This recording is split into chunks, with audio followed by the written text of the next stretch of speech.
অভিষেক বন্দ্যোপাধ্যায় নামার আগে কলকাতা বিমানবন্দরে বিজেপি তৃণমূল কংগ্রেস কর্মীদের মধ্যে হাতাহাতি। অভিষেক বন্দ্যোপাধ্যায়কে ডিম মারার পরিকল্পনা, এমনটাই অভিযোগ তৃণমূল কংগ্রেসের। বাধা তৃণমূল কংগ্রেস কর্মীদের, পুলিশ এসে পরিস্থিতি নিয়ন্ত্রণে আনে। আহত বিজেপি কর্মী আরজিকর মেডিকেলে ভর্তি।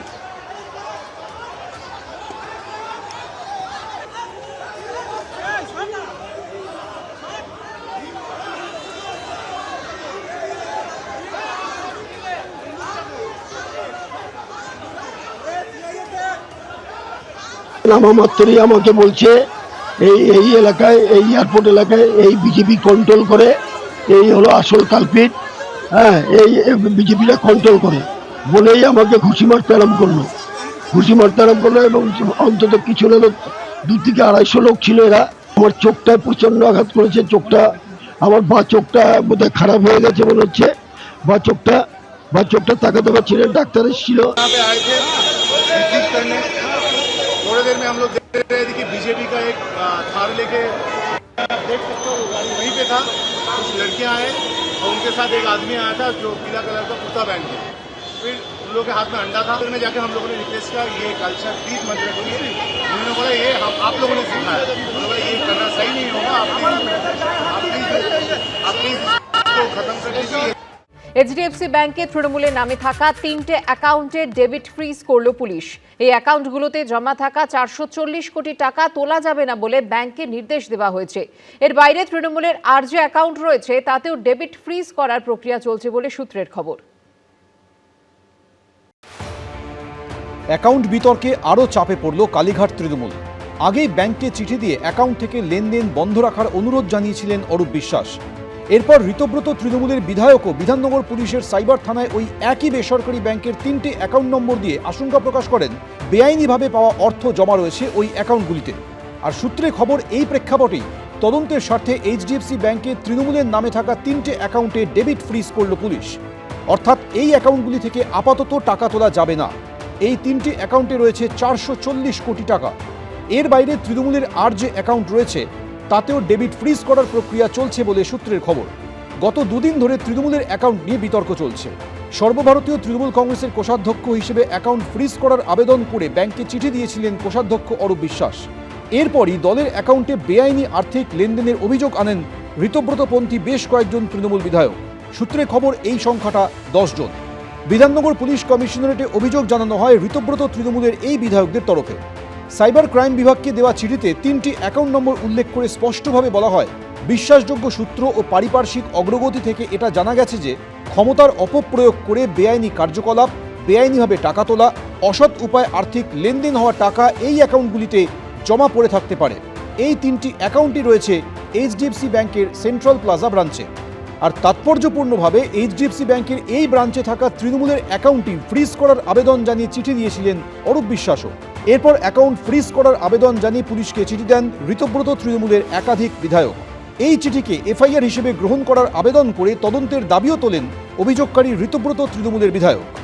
অ্যাকাউন্টে যে টাকা, এটা যে কাটমানির টাকা নয়, এটা যে ডাকাতির টাকা নয়, এক্সটর্শনের টাকা নয়, নানান ধরনের দুর্নীতির টাকা নয়, এটা প্রমাণ করা আমাদের পক্ষে সম্ভব নয়। এবং এই যে টাকা, ধরুন এই যে চার্টার্ড ফ্লাইট, তো এই টাকা থেকেই খরচ হচ্ছে। তো স্বাভাবিকভাবে আমরা আমাদের বিধায়করা তারা বিধাননগরে সেখানে আমরা অভিযোগ দায়ের করেছি যে অবিলম্বে এই যে এগুলো তদন্ত করা হোক, তদন্ত করে দেখা হোক যে কোথা থেকে টাকাগুলো এসেছে, টাকাগুলো কোথা থেকে ঢুকেছে। এবং এটা তদন্তের আওতায় না এলে গোটাটা বুঝতে পারা যাবে না। আমাদের একাধিক বিধায়ক তারা লিখিতভাবে এফআইআর করেছেন যে এটা তদন্ত হোক এবং এই ট্রানজ্যাকশনগুলো বন্ধ থাকুক। যদি কেউ কোনো চিঠি দিয়ে থাকেন, তাদের কাছে কোনো তথ্য থাকলে তারা চিঠি দিয়েছেন কি দেননি সম্পূর্ণ তাদের ব্যাপার, তারা বেটার বলতে পারবেন। তো থানায় অভিযোগ তারা করেছেন, তাদের গণতান্ত্রিক অধিকার আছে। কিন্তু তার আগে থানার অভিযোগ তো যখনই ইচ্ছা করা যায়, তার আগে একবার দলনেত্রীর কাছে গোটা বিষয়টা জানিয়ে বা তারা যে কোনো বিষয়ে আপত্তি করতে চান, তো সেটা যদি দলনেত্রীকে একবার বলতেন তাহলে বোধহয় এইরকম একটা মনে হতো না যে তাড়াহুড়ো করে একদম অন্য শিবিরে গিয়ে সই করে থানায় জমা দেওয়াটাই যেন অগ্রাধিকার। ঋতব্রত তৃণমূলের এই বিধায়কদের তরফে চিঠিতে আরও বলা হয়, অ্যাকাউন্টে ঢোকা এই টাকার উৎস কি, কারা এর সঙ্গে যুক্ত, তা নিয়ে পুঙ্খানুপুঙ্খ তথ্য তাদের কাছে নেই।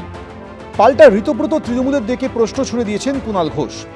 সোশ্যাল মিডিয়ায় বিদ্রোহীদের জিজ্ঞাসা করেছেন, তৃণমূলের কোনো অ্যাকাউন্ট থেকে এবারে বিধানসভা ভোটে প্রার্থী হিসেবে আপনাদের কোনো টাকা দেওয়া হয়েছিল কিনা তা আগে স্পষ্টভাবে বলুন। অভিযোগ থাকলে টাকা নিলেন কেন, আগে টাকা ফেরত দিলেন না কেন? যদি আজ এই কথা ওঠে যে তৃণমূলের অ্যাকাউন্টে কোনো বিতর্কিত বা বেআইনি টাকা আছে এবং সেই টাকা আপনাদের নিজেদের ভোটে ব্যবহার হয়েছে, তাহলে আপনাদের সেই নির্বাচনকে আইনত অবৈধ বা বাতিল ঘোষণা করা হবে না কেন? বিতর্কের এই আবহেই এবার তদন্তের স্বার্থে এইচডিএফসি ব্যাংকে তৃণমূলের নামে থাকা 3টি অ্যাকাউন্টে ডেবিট ফ্রিজ করল পুলিশ। কৃষ্ণেন্দু অধিকারী, উজ্জ্বল মুখোপাধ্যায়, এবিপি আনন্দ। তৃণমূলের দুর্দিনে অভিষেক বন্দ্যোপাধ্যায় চার্টার্ড বিমানে দিল্লি যাত্রা ঘিরে বিতর্কের ঝড়। পার্টির খরচে এই সফরের সমালোচনায় মুখ খুললেন কুণাল ঘোষ। ডায়মন্ড হারবারে তৃণমূল সাংসদে চার্টার্ড সফরকে স্টেটাস সিম্বল হিসেবে খোঁচা দিয়েছেন ঋতব্রত বন্দ্যোপাধ্যায়। পাল্টা জবাব দিলেন অভিষেক বন্দ্যোপাধ্যায়। ভোটের ফলে তৃণমূল ক্র্যাশ করেছে, ভেঙে খান খান। তার মধ্যে চার্টার্ড ফ্লাইটে অভিষেক বন্দ্যোপাধ্যায়ের দিল্লি যাওয়া নিয়ে এখন জোর বিতর্ক। শুক্রবার চার্টার্ড বিমানে চেপে দিল্লি যান তিনি। দলেরই সংকটকালে তার আচরণ নিয়ে ক্ষোভ তৈরি হয়েছে দলেরই অন্দরে। অভিষেক বন্দ্যোপাধ্যায় কোন ফ্লাইটে গেছেন, সেটা যাত্রীবাহী সাধারণ বিমান না চার্টার্ড বিমান বা কোনো বিশেষ বিমান আমি বলতে পারবো না। এখন এই বিষয়ে আমি কথা বলার কেউ নই, কিন্তু পার্টির খরচা করে যদি কেউ বিমান ভাড়া করে গিয়ে থাকে তাহলে আমি কোনো মতে সেটা সমর্থন করছি না। যারা বলছেন আমি কিসে আসছি, কিসে যাচ্ছি, কোত্থেকে নামছি, তারা যদি লিখিত দিয়ে দেয় অভিষেক বন্দ্যোপাধ্যায় ইকোনমি ক্লাস যাবে, আমার পাশের সিটে যদি কেউ বসে, যেটা আমার সাথে অনেকবার হয়েছে, আমার লিগ্যাল ওপিনিয়ন নিয়ে এটা করা। কুণাল ঘোষ আমার সহকর্মী, সে যদি আমার বিরুদ্ধে বলে আমি তার বিরুদ্ধে বলবো না। চার্টার্ড ফ্লাইট, চপার, এগুলো হচ্ছে উনি মনে করেন হয়তো ওনার স্ট্যাটাস সিম্বলের জন্য জরুরি, কিন্তু একজন এমপি যে পরিমাণে টিকিট পান বিজনেস ক্লাসের, টিকিট শেষ করা যায় না। তো গোটা বিজনেস ক্লাসটা ভাড়া করে নিলেও অনেক কম পয়সায় হয়ে যায়, কিন্তু এই যে পার্টির টাকা, এটা তো ওনার ব্যক্তিগত টাকা নয়। যা হিসেবপত্র পাওয়া যায় এই চার্টার্ড ফ্লাইটের পেছনে কত টাকা পার্টির ফান্ড থেকে নেওয়া হচ্ছে সবাই জানে। তো এত বড় পরাজয়, কর্মীরা আক্রান্ত হচ্ছেন, মামলার খরচ, সেই অবস্থায় এর আগেও গেছেন চার্টার্ড ফ্লাইটে গেছেন, এবারও চার্টার্ড ফ্লাইটে গেলেন। বিমান পরিবহনের সঙ্গে যুক্ত একাংশের মতে চার্টার্ড ফ্লাইটে শুধু কলকাতা থেকে দিল্লি যেতেই খরচ হয় অন্তত 13 লক্ষ টাকা, অর্থাৎ যাওয়া আসা মিলিয়ে খরচ অন্তত 26 লক্ষ টাকা। জ্বালানির দাম বা পার্কিং এর ভাড়া থাকলে এই খরচ আরও বাড়তে পারে। সেখানে বিজনেস ক্লাসে দিল্লি যেতে ভাড়া লাগে 17,000 থেকে 35,000 টাকা অবধি। উৎসবের সময় বা যাত্রীর চাপ থাকলে সেই খরচটা বেড়ে খুব বেশি হলে 50,000 অবধি পৌঁছতে পারে। ভিআইপি প্যাসেঞ্জার্স স্পেশালি যারা বিজনেস ক্লাস মানে যে ক্লাস টিকিট ট্রাভেল করে, নর্মালি 17,000 to 35,000 rupees ভ্যারি করে, এবং রাশ টাইমে sometimes festivity season and all it almost even reach up to 45-50,000 rupees per sectors. But যখনই এইটা কোনো বিজনেস চার্টার্ড প্লেনে ট্রাভেল করা হবে, বিশেষ করে জেট মেশিনগুলো, তো ওই জেট মেশিনের ট্রাভেলগুলো ওরা যে চার্জটা এই মুহূর্তে করছে, including highest ATA fuel price right now, around 6,50,000 rupees per hour consumption, মানে 60 মিনিটের জন্য 6,50,000। তো কলকাতা থেকে দিল্লি ডিস্টেন্স কভার করতে 2 hours 20 minutes to 2 hours 30 minute flight time. আবার দিল্লি থেকে কলকাতায় আসতে 2 hours 10, 2 hours 20 minutes flight time. Per sector Kolkata to Delhi 13 lakh rupees minimum, and return again 13 lakh rupees minimum. So it is around 26 lakh rupees, and depends on the fuel and other scenario. It could reach up to 28-20 lakh rupees up and down. ভোটের পর নিচুতলার কর্মীরা যখন কার্যত অভিভাবকহীন ও কোণঠাসা, তখন কালীঘাট তৃণমূলের second in কমান্ডের এমন বিলাসিতাকে খোঁচা দিতে ছাড়েনি বিজেপি। আপনারা জলসাঘর দেখেছেন?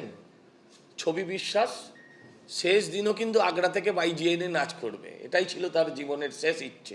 সেই চার্টার্ড ফ্লাইট আর যে কদিন আছে চড়ুক। শুক্রবার রাতে অভিষেক বন্দ্যোপাধ্যায় কলকাতায় ফেরার আগে বিমানবন্দরের বাইরে বিজেপি ও তৃণমূল কর্মীদের মধ্যে হাতাহাতি বাধে। পুলিশ এসে পরিস্থিতি নিয়ন্ত্রণ করে। আশাবুল হোসেন, শিবাশিস মৌলিক ও উজ্জ্বল মুখোপাধ্যায়ের রিপোর্ট, এবিপি আনন্দ। ভয়াবহ চেহারা নিচ্ছে তৃণমূলের ভাঙন। রাজনৈতিকভাবে ক্রমশ নিঃসঙ্গ হয়ে পড়ছেন মমতা বন্দ্যোপাধ্যায়। এবার একই দিনে এলো পরপর ধাক্কা। শুক্রবার তৃণমূলের সমস্ত পদ ছেড়ে দিলেন জ্যোতিপ্রিয় মল্লিক। শিলিগুড়ির মেয়র পদে ইস্তফা দিলেন গৌতম দেব। পশ্চিম বর্ধমানে জেলা তৃণমূল সভাপতির পদ থেকে ইস্তফা দিলেন নরেন্দ্রনাথ চক্রবর্তী। একে একে নিভিছে দেউঠি। একদা ছায়াসঙ্গীরাও আর সঙ্গ দিচ্ছে না। একের পর এক নেতা কেউ বিদ্রোহী শিবিরের নাম লেখাচ্ছেন, কেউ দলের পথ ছেড়ে দিচ্ছেন, কেউ আলাদা দলের ছাতার তলায় একজোট হচ্ছেন, কেউ কৌশলে দূরত্ব তৈরি করছেন, কেউ দলটাই ছেড়ে দিচ্ছেন। দল আছে কোথায়? পাশের লোকটাকে সামনে বসিয়ে নিয়ে বলছেন, হাত তুলছেন, একসঙ্গে দেখা গেল সে হাতটা অন্যের হাতে ঢুকে গেল। আপনি নিজের বাড়িতেই তো করলেন, নিজের বাড়িতে হাত তুললেন সবাই, তারপর পক্কর পারে দু চারজন চলে গেল অন্যদিকে।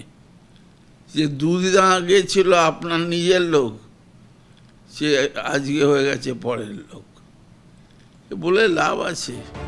প্রতিদিন রাজনৈতিকভাবে আরো একা আরো কোণঠাসা হয়ে পড়ছেন মমতা বন্দ্যোপাধ্যায়। দিনে দিনে চাপ বাড়ছে তার। শুক্রবার সমস্ত পদ ছেড়ে দিলেন মমতা বন্দ্যোপাধ্যায়ের দীর্ঘদিনের সঙ্গী প্রাক্তন বিধায়ক ও প্রাক্তন খাদ্যমন্ত্রী জ্যোতিপ্রিয় মল্লিক। 1978 সালের রিলেশন। আমি তো সেইভাবে তখন যে বালু ছিলাম, আজকে 2026-এ সেই বালু নেই। শারীরিক কন্ডিশন অত্যন্ত ডিটোরিয়েট করে গেছে। আমাকে না দেখলে কেউ বলতে পারবে না যে আমার শরীরের কন্ডিশন কোথায় গেছে, আমার দাঁড়িয়েছে। মানে আমি চলার মতো আমার হয়তো আমি 4 মাস বাদে চলতেও পারবো না। একই দিনে শিলিগুড়ি পুরসভার মেয়র পদ থেকে ইস্তফা দিলেন মমতা বন্দ্যোপাধ্যায়ের দীর্ঘদিনের আরেক সঙ্গী গৌতম দেব। আমার মনে হয়েছে কোনো জায়গায় একটা ছন্দপতন হচ্ছে, একটা তালমিল থাকছে না। যে ফিরাদ হাকিম ছিলেন প্রায় মমতা বন্দ্যোপাধ্যায়ের ঘরের লোক, শুক্রবার তাকে দেখা গেল বিধানসভায় বিদ্রোহী তৃণমূল বিধায়কদের প্রশিক্ষণ দিতে। একসময়ের আরেক ছায়াসঙ্গী অরূপ বিশ্বাসও তৃণমূলের তহবিল থেকে লেনদেনে অবিলম্বে লাগাম টানতে এইচডিএফসি ব্যাংকের সেন্ট্রাল প্লাজা শাখায় চিঠি দিয়েছেন, যার জেরে কালীঘাট তৃণমূলের ওপর চাপ আরও চরমে। দল ছাড়ার সিদ্ধান্ত নিয়েছেন প্রাক্তন তৃণমূল বিধায়ক মানস ভূঁইয়াও।